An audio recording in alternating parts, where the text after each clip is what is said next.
Lesson 3, Assessing Your Team. As your company nears production, you will want to be mindful as to what type of support system you will have in place. When you first start your company, it will more than likely be just yourself or a partner. However, as you grow, you will want to develop systems to create an efficient and fluid operating machine. The first thing you may want to consider would be a customer support agent. What happens if a customer has a tech issue? Or what happens if a crew member doesn't show up? Or the whole crew doesn't show up? So you want to have an idea as to what would take place. And again, that would also be a part of your SOP, your standard operating procedures. But in addition to that, within those procedures, you want to have people or systems in place that you can reach by email, phone, live chat, Zoom, chat box, etc. And then these individuals will have certain roles and certain order of operation in which they carry out certain tasks or pre-designated tasks per occurrence. Got it? Systems. So what team players shall be required? One of your first objectives should be to assemble a team that may assist you in developing robust company systems, as to ensure that the company is fit for optimal flow and operation. Let's work through several examples, shall we?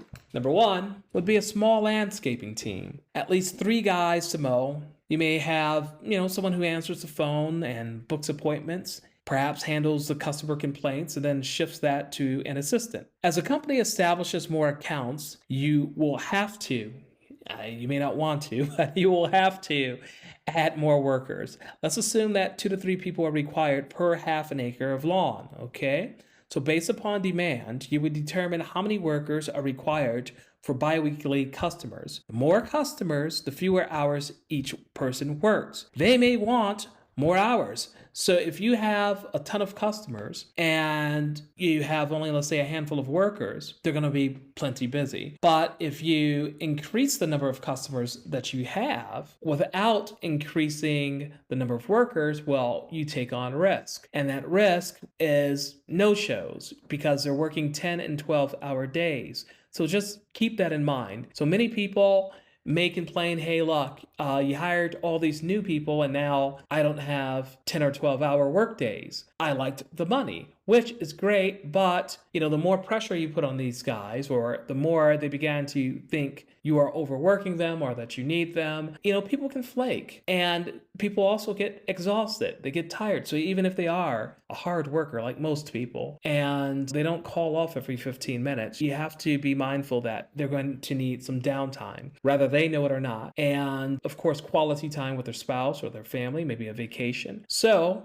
always be mindful as to how many workers you have to assist you in different jobs or different projects, and then also consider how arduous or how large or how in-depth the task is. Do I need 20 people, but I'm trying to man this with 10? Or do I really only need 10 people, but I have 20, okay?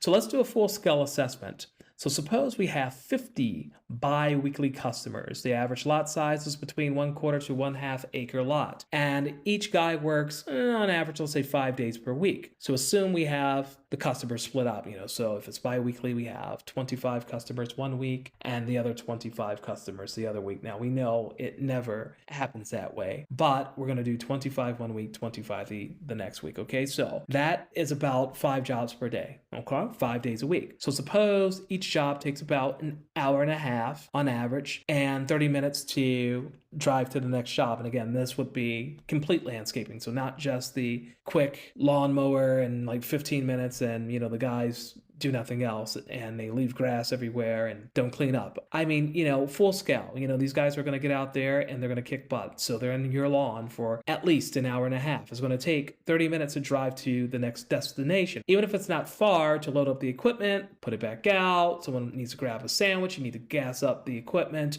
gas up the main vehicles, etc., etc. It takes time. So you should be able to achieve, even with all of this, a 10-hour workday for your workers 5 days a week with just 3 workers. Not bad. You have now established a standard. If you need to add or cut back, simply use this number to determine if adding more workers or just providing more hours to the current workers is more feasible. Also keep in mind that workers can become tired, burnt out. They have to take vacations. They have children who have school events and programs, and families just need to spend time together. So never pack the work, because if one or two people are out, you're toast. Always, always, always have a backup plan.